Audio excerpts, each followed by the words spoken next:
Sarjana adalah kalau dia sudah sungguh-sungguh dan kesungguhannya itu amanah, dan amanahnya itu dipertimbangkan dan diperhitungkan secara tabligh sehingga kecerdasannya itu bermanfaat, kan gitu. Jadi sarjana Islam itu mestinya ukurannya adalah 4 sifat Rasulullah tadi.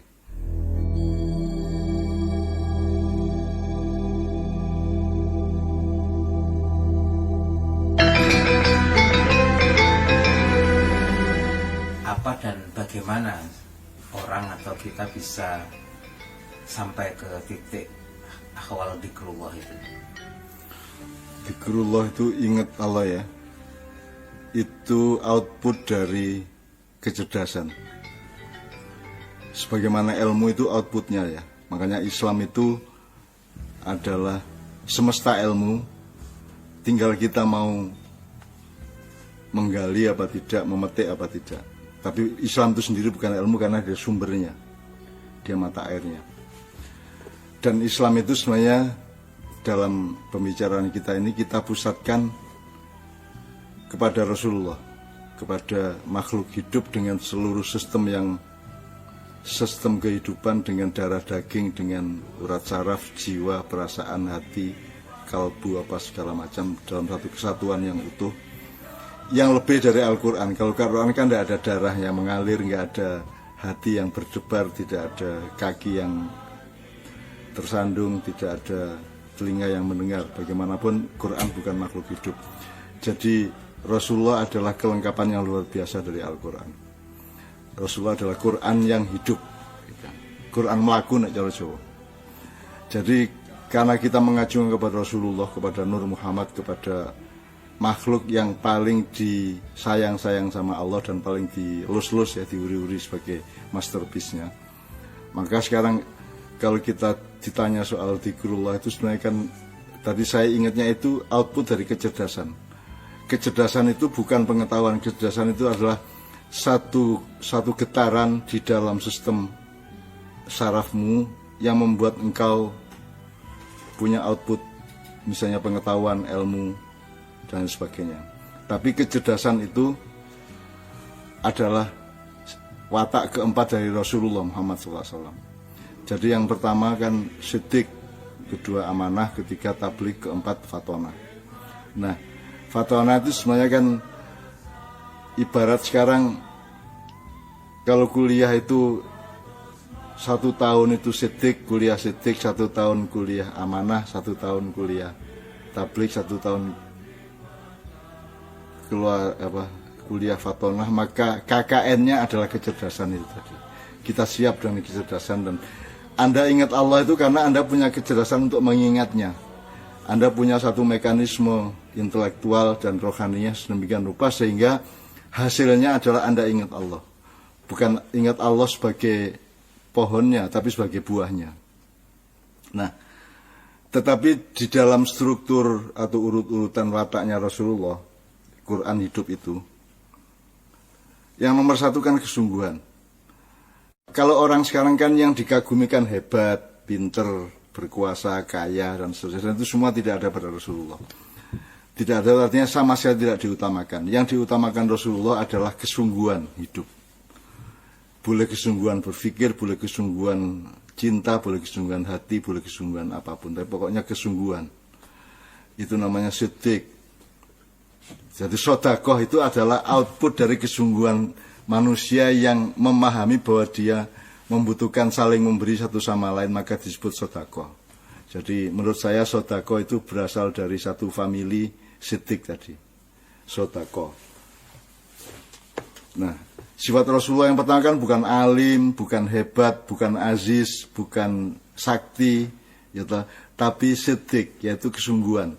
Saya kira kita bisa langsung bercermin kok. Saya kira bangsa Indonesia atau umat Islam itu kan kelemahannya kan soal kesungguhan.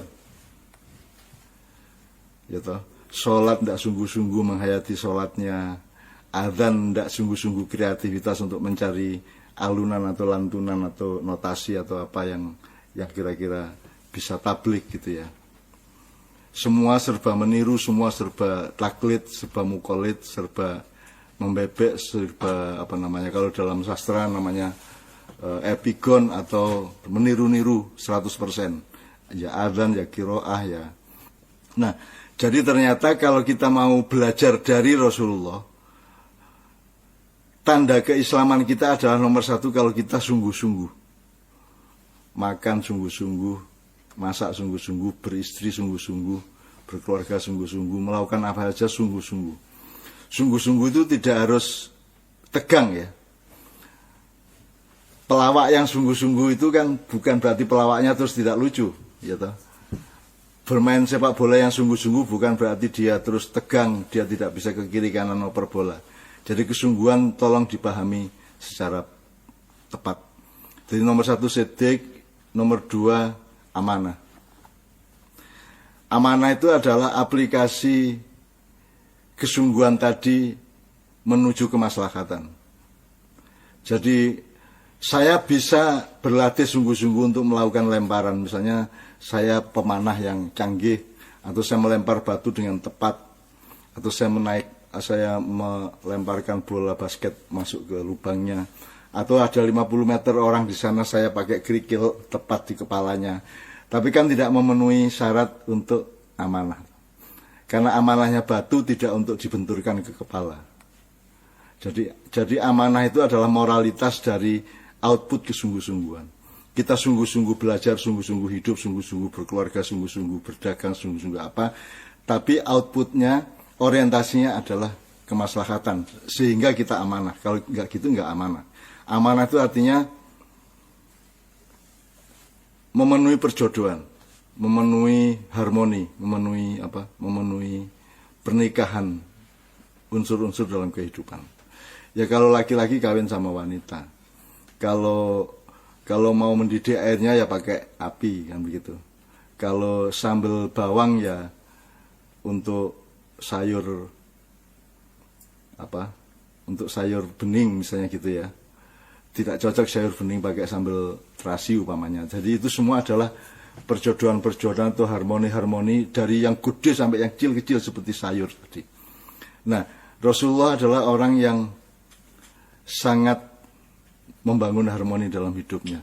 Tetapi ilmu tentang harmoni, pengetahuan tentang harmoni ini sangat jelas bahwa bahasanya bukan harmoni tapi amanah. Ya saya kira lombok campur tai kan tidak amanah namanya. Kan gitu. Atau apa? Nasi goreng kok dikasih sayur lodeh kan ya tidak amanah. Jadi amanah itu begitu luasnya. Tapi sebelum amanah harus punya yang diamanai apa? Yaitu hasil dari kesungguh-sungguhan, sidik tadi. Setelah itu dia juga harus punya teknokrasi dan strategi yang disebut tabligh. Tabligh itu kita mungkin sudah amanah, mau bersedekah, mau menolong orang, tapi kita tidak tabligh, tidak punya ketepatan sosial. Misalnya kita punya lembaga dana, kita punya lembaga sedekah, kita punya lembaga duafa apa segala macam, tapi tidak kita sampaikan secara amanah dan tidak tabligh, artinya bukan itu yang memerlukan. Yang kita kasih itu tidak tepat untuk yang benar-benar memerlukan. Nah, oleh karena itu supaya bisa tabligh, sifat Rasulullah yang keempat adalah fatonah. Maka diperlukan kecerdasan. Nah, kalau kita tadi ngomong Islam bukan ilmu, tetapi dia adalah sumber ilmu. Dia adalah mata air ilmu. Maka mata air itu bisa dibuka, bisa dibancarkan, bisa digali, bisa dipancurkan melalui atau dengan alat yang namanya fatona, kecerdasan. Ya. Nah, zikrullah itu adalah output dari kecerdasan manusia. Kecerdasan itu salah satu disiplinnya adalah ingat tadi itu. Misalnya, ini improvisasi penyanyinya ke sini, maka gitarisnya punya kecerdasan untuk pindah grab misalnya gitu ya. Itu kecerdasan. Nah, setiap manusia harus mengasah kecerdasannya. Jadi sebenarnya kurikulum pendidikan Islam sebenarnya kan nurutin itu aja. Diajari anak-anak, diajari sungguh-sungguh, diajari amanah, kemudian diajari tabligh, kemudian akan ada hasil dari fatonahnya, kecerdasan. Jadi orang ingat Allah, zikrullah itu adalah paralel atau berbanding lurus dengan tingkat kecerdasannya. Semakin dia cerdas, semakin dia sering ingat Allah. Abu Bakar As-Siddiq memerlukan proses budaya atau kultural untuk ingat Allah, untuk zikrullah. Kalau Umar membutuhkan peristiwa-peristiwa radikal dan tabrakan-tabrakan sehingga dia sadar Allah. Kalau Sayyidina Utsman bin Affan itu membutuhkan proses timbang menimbang, proses-proses keseimbangan untuk menemukan Allah. Kalau Ali itu dia fatonah begitu saja. Dia punya kecerdasan yang otomatis, dia shortcut aja. Pokoknya apa saja hasilnya adalah zikrullah. Itu kalau Ali. Tuh. Jadi Ali lihat langit ingat Allah, lihat daun lihat Allah, lihat anjing ingat Allah, lihat apa saja ingat Allah.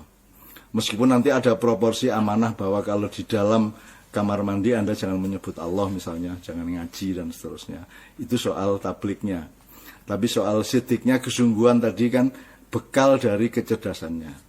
Nah, Ali bin Abi Thalib adalah contoh dari manusia yang sangat cerdas sehingga Rasulullah menyebutnya sebagai babul ilmi. Zikrullah itu sebenarnya urusannya, dialektikanya dengan tingkat kecerdasan. Kecerdasan itu juga tidak bisa begitu saja karena dia harus punya infrastruktur yang namanya kesungguhan, terus tradisi untuk presisi terhadap amanatnya, kemudian terbiasa untuk menghitung tabliknya sehingga dia kecerdasannya akan sangat akurat. Maka zikrullahnya juga akan sangat lancip menuju menuju rohaniyahnya Allah SWT. Apakah Mbah Nun punya saran mengenai metode pembelajaran yang mengarah kepada kecerdasan itu? Di Ma'iyah kan kita sering workshop.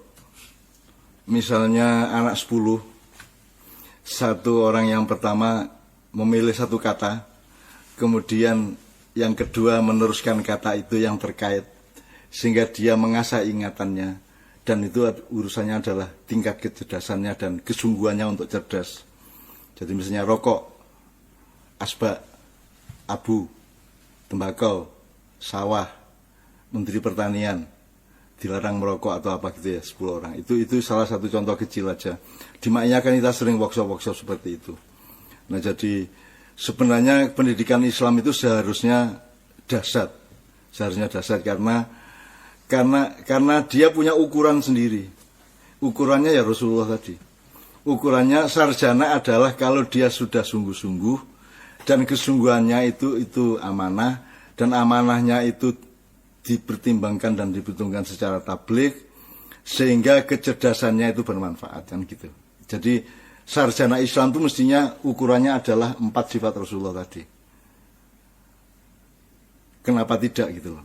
Masa nggak bisa kita bikin kurikulum yang seperti itu? Nah, masalahnya kurikulum itu kan pengajaran selama ini. Padahal kan sebenarnya kurikulum itu bisa berarti yang lebih luas, bisa pendidikan. Artinya apa? Tidak hanya taklim tapi juga tarbiyah.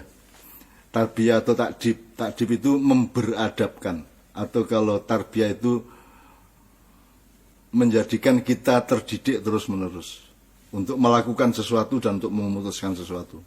Tidak hanya tahu sesuatu. Dalam Al-Quran itu sering kita temukan ayat atau peringatan Allah yang sangat pas dalam konteks yang kita bicarakan, yaitu bahwa manusia itu sering diingatkan bahwa kalian itu lalai, lupa gitu. Tetapi kita juga melihat di sisi lain satu mungkin bentuknya pertanyaan. Ya, karena kecerdasan itu kan punya hardware-nya dan ada software-nya. Itu kan itu kan seperti hewan atau alam. Jadi misalnya kan kita tidak bisa bilang bahwa otak itu makhluk hidup. Yang makhluk hidup itu kan kita, manusianya. Kita tidak bisa bilang bahwa jantung itu makhluk hidup. Dia adalah bagian dari manusia yang makhluk hidup. Jadi makanya saya sebut seperti hewan. Jadi misalnya kalau Anda melatih, saya pernah melatih kuda. Kuda itu kalau hari ini kita ajak ke rute A, B, C, D, E, besok itu kita lepas saja dia akan ke situ lagi. Nah itulah otak kita, itulah ingatan kita, itulah software kita. Kalau tidak dilatih, dia juga tidak akan cerdas. Jadi kecerdasan itu bukan soal pengetahuan tapi soal pelatihan. Membiasakan, Allah bisa karena biasa. Jadi mestinya nomor satu, pendidikan Islam dan di rumah tangga Islam maupun di sekolah Islam itu adalah pendidikan kecerdasan. Dengan pengetahuan tadi itu. Dengan kecerdasan itu nomor 4. Nomor 1 adalah kesungguhan. Jadi jangan lepaskan anakmu tidak sungguh-sungguh. Apa saja. Pokoknya pendidikan nomor 1 bukan kelakuan baik, itu kan output. Pendidikan nomor 1 adalah kesungguh-sungguhan, terus punya orientasi dalam sungguh-sungguh itu untuk apa. Begitu untuk apanya tidak tercapai berarti tidak lulus sungguh-sungguh. Kalau sudah untuk apanya jelas, maka nanti ada metodologinya, ada teknologinya dan teknokrasinya. Bahwa untuk presisi menuju sesuatu hal itu kan ada strateginya, ada tekniknya, itu namanya tabligh. Itu yang kalau di kalangan kaum intelektual disebutkan sebenarnya semakin intelektual seseorang semakin dia mudah dipahami kan gitu. Tapi kan sekarang terbalik, semakin intelektual semakin sukar dipahami. Kan rumusnya kan seperti zaman Marquesot dulu di Patang Puluhan, rumusnya bukan kamu sekolah untuk dipahami, kamu sekolah itu untuk memahami. Maka ketika Marquesot menginterupsi diskusi mahasiswa di Patang Puluhan, mereka kemudian terdiam semuanya karena Marquesot ngawur ngomongnya menurut mereka. Terus saya bilang, loh, kowe iki sing bagian sekolah, sing bagian pinter kok kowe njaluk dipahami Marquesot sementara kowe ora belajar memahami Marquesot. Kan gitu. Saya ingat kok sore-sore kok. Ada Mas Toto segala waktu itu. Jadi, nah makanya Rasulullah kan tabligh itu artinya kamu profesor kayak apapun kamu bisa ngomong sama tukang becak dan dia paham, gitu loh. Karena tingkat kecerdasanmu itu ditentukan oleh persyaratan 3 tadi, sidik, amanah, tabligh, baru fatona. Kalau kamu tidak akurat dan kalau mentang-mentang kamu sudah profesor doktor terus kamu tidak bisa dipahami oleh seorang petani di dusun, berarti kamu tidak melewati 4 tahap tadi. Oleh karena itu orang pinter adalah sebenarnya nek pinter jadi acuan ya. Orang pinter adalah orang yang seperti Nabi Sulaiman sama semut aja bisa dipahami kok. Sama burung aja bisa dipahami. Burung aja paham omongan Nabi Sulaiman atau apa yang dilakukan Nabi Sulaiman. Nah itu kan lambang intelektual. Sekarang kan enggak. Sekarang orang yang harus menyesuaikan diri kepada kaum intelektual, bukan kaum intelektual menyesuaikan diri kepada rakyat. Nah saya kira Ma'iyah kan di situ. Kenapa Ma'iyah sangat mudah dipahami, sangat membuat gembira sekian ribu orang setiap kali forum Ma'iyahan? Karena kita bekalnya adalah sungguh-sungguh bermaiyah. Nomor 2, kita harus punya orientasi amanah dan tidak ada melanggar arahnya amanah tadi. Kemudian kita juga berpikir keras untuk supaya tabligh. Kan gitu. Kalau ada Mirel ngomongnya gimana, temanya apa, retorikanya bagaimana, kalau ada kiai ngomongnya gimana segala macam, itu semua kan tabligh gitu ya. Nah, kalau tidak terlatih, kalau tidak terpenuhi persyaratan untuk sungguh-sungguh sidik dan untuk amanah, artinya setia kepada nilainya, dan tidak terlatih untuk tabligh, komunikasi untuk komunikatif, maka kecerdasan kita juga tidak akan terasah. Nah, yang disebut ingat kepada Allah adalah kalau kecerdasanmu terasa. Karena kecerdasan yang mengantarkanmu untuk ingat. Masa kamu lihat kalau jengking tidak ingat Allah, berarti kamu tidak punya mekanisme kecerdasan. Kan gitu kan. Nah sekarang ini orang ingat Allah hanya kalau dengar azan, kalau sholat di masjid, gitu kan, dan seterusnya. Maka sebenarnya pendidikan modern ini gagal dalam soal kecerdasan, gagal dalam soal fatona. Makanya Siratal Mustaqim juga tidak paham sampai sekarang. Seluruhnya itu Siratal Mustaqim, 4 tadi itu. Seluruhnya itu Siratal Mustaqim, jalan yang tidak mungkin lurus tapi berliku-liku, tetapi mustaqim, yaitu ditegakkan. Di setiap kelokan, di setiap belokan, di setiap tikungan tidak ada masalah, karena hidup itu memang berliku-liku. Tapi di setiap tikungan dan kelokan itu kamu menegakkan kebenaran Allah, kamu menegakkan nilai yang sehari, menegakkan sidiknya, menegakkan amanahnya, menegakkan tablighnya, menegakkan fatwanya kan. Itu namanya as-sirat al-mustaqim, jalannya orang yang menegakkan. Istiqomah adalah ketegaan, tegak gitu. Kira-kira apa saja yang kita semua para pembelajar ini perlu beres di dalam kehidupan ini? Sebenarnya kalau 4 tadi dicoba satu tahap itu ya, 4 tadi, maka tidak ada pertanyaan mengenai apa, karena setiap apa mengandung apa yang lain, dan setiap apa yang lain selalu berangkat atau mengandung apa yang sebelumnya atau sesudahnya. Karena itu sifatnya dialektis, kafah namanya. Jadi bagaimana Anda mau membedakan manusia dan Quran? Wong manusia juga wahyu Allah, Quran juga wahyu Allah, alam juga wahyu Allah. Jadi kalau Anda menemukan alam, Anda harus mencerdasi dan mengingat manusia dan Quran. Kalau Anda membaca Quran, Anda pasti punya kecerdasan untuk mengingat manusia dan alam. Kan begitu. Nah, itu kan seharusnya metode pendidikan itu kayak gitu. Misalnya dibaca ayat, kue eling apa le? Kue eling apa? Kue sakarepmu ngomong apa iki ana ayat kaya ngene ngomong apa, itu untuk melatih pengembaraan dialektis dia itu. Selalu pendidikan itu indoktrinatif, barang jadi, bukan mengolah alatnya tapi menumpuk barangnya. Kan mestinya mengolah alatnya. Karena untuk mendapat hidayah dari Allah itu kan tergantung alatnya. Kalau alatnya cangkir ya kamu dapat secangkir. Kalau kamu sudah sarjana tapi jiwamu dan mekanisme psikologismu itu sak seloki, ya ente emang sak seloki. Mungkin bisa dijabarkan contoh-contoh latihan kecerdasan itu. Mungkin apakah contoh atau peta atau klasifikasi mungkin. Ya. Jadi tidak mungkin orang melihat ke belakang tanpa ingat depan, tidak mungkin orang melihat ke depan tanpa ingat belakang. Jadi makot damat ligot faltandur nafsun makot damat ligot itu dialektika sebenarnya. Kalau kita disuruh melihat ke depan berarti kita punya pijakan di belakang, kan begitu. Nah, cuman itu tidak dipahami oleh orang yang tidak pernah mengasah kecerdasannya. Tidak mungkin dong ada belakang tanpa depan, tidak mungkin ada depan tanpa belakang. Jadi kalau ada perintah lihat ke depan, berarti juga harus ada kewaspadaan dan acuan ke belakang. Kan kira-kira ngono to. Orang mungkin ono legi nek ora ono pahit apa kejut tak itu. Jadi nek kowe kelingan legi, mosok kowe ra kelingan kejut karo pahit. Kan karo apa? Kejut dan seterusnya kan gitu. Sebenarnya manusia kan sudah disediain itu sejak bayi kok itu. Nah, itu kan sederhana banget. Masa kamu lihat orang kaya tidak ingat orang miskin? Masa kamu lihat orang miskin tidak ingat orang kaya?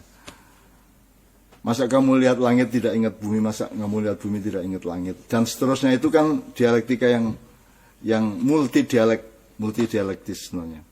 Yaitu Al-Quran, manusia dan alam. Situasinya tampaknya sudah sangat mengkhawatirkan sehingga perlu restart juga. Berkenaan dengan memori pendidikan dan apa yang harus kita, itu secara ilmu atau pengetahuan yang kita omongkan tadi itu sudah sangat urgen dan mengerucut sekali dan harus, tapi saya kira itu tidak akan terjadi di dunia apalagi di Indonesia. Jadi sekarang kalau kamu bangkrut, kamu kaya raya terus bangkrut ya, kamu pikir terus kamu kapok terhadap kekayaan. Yang kamu kapok kan bangkrutnya. Tapi kan kamu habis bangkrut kan berjuang untuk kaya lagi kan gitu. Jadi kalau sekarang orang melampiaskan nafsu, terus nafsu yang dilampiaskan itu menciptakan kehancuran, jangan dipikir terus itu hancur. Yang hancur adalah alat nafsumu, tapi nafsumu kan tetap bisa jadi malah lebih besar. Jadi kalau kapitalisme global hancur, itu pemahamannya adalah output kapitalisme global itu hancur, tetapi nafsu dan niatan bahkan ilmu untuk kapitalistik hidupnya akan tetap bangkit. Tetap. Jadi nek skala kecil ya, kamu korupsi ketahuan ditangkap, dihukum, kamu pikir terus kapok korupsi, yang kamu kapok kan ditangkapnya. Itu yang menyebabkan saya mengatakan ya ora nek restart dunia ya ora. Itu restart untuk kerakusan baru. restart untuk ambisi yang baru, restart untuk nafsu yang baru, restart untuk pelampiasan yang baru. Tapi sama ideologinya, landasannya sama. Makanya pelajaran kembali ke saya tadi, nomor satu adalah kesungguhan. Nah, kesungguhan itu kan bukan soal bahwa kamu itu sungguh-sungguh, tapi harus amanah. Amanah itu kalau kamu ke depan kan itu tadi, bahwa kalau sambel cocoknya sama sayur apa, bahwa kalau anak begini cocoknya kerja apa gitu ya. Tapi kalau amanah ke belakang, kamu itu siapa? Kamu itu siapa? Kok kamu mengerjakan ini, kok kamu berjalan ke sana? Kamu emang siapa? Kamu kan bikinan Tuhan. Kok kamu nggak tanya-tanya sama Tuhan?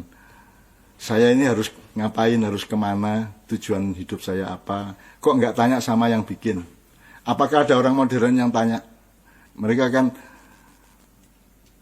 memakai, percaya, dan yang mereka anggap adalah kemauannya sendiri dan nafsunya sendiri. Jenis disebut nafsu itu sebenarnya kan kemauan aja, cuman arahnya berbeda dengan arahnya Allah. Maka disebut nafsu.